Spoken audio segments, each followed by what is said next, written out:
Grupo Maganda. Magaganda. Magaganda kami. Magaganda. Magaganda. Are you ready? Yes! Okay, ngayon, bilang pangkatang gawain namin, ipapakita namin sa inyo ang mga kulturang di material. Ang aming mga kulturang di material ay mga kaganapan sa loob ng ating bahay o tahanan.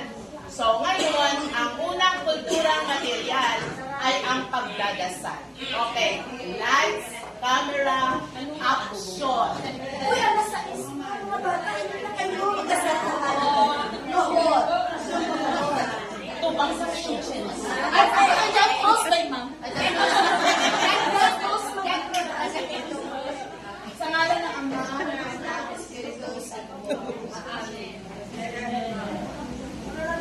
Okay, sa ngalan ng Ama, ng Anak, at Espiritu Santo. Ang gagawin lang. Meron ka.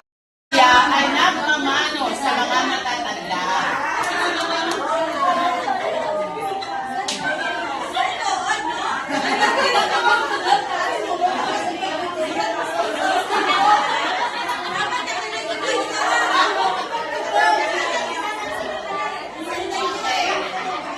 Pagkatapos nito,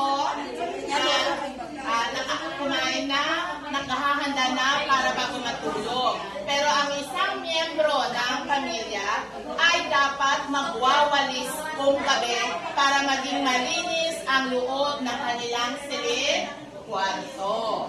Okay. Uy, bawal magpalis. Bawal magwalis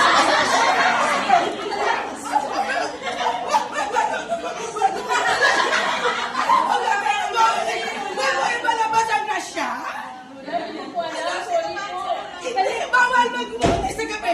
Huwag mo ilabas ang mga dumi sa gabi. Huwag ka magwalis sa gabi.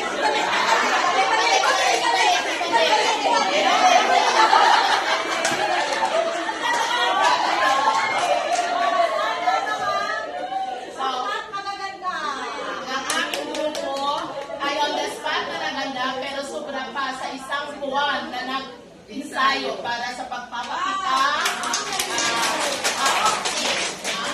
So, may aral po tayong makukuha na dapat sa puso.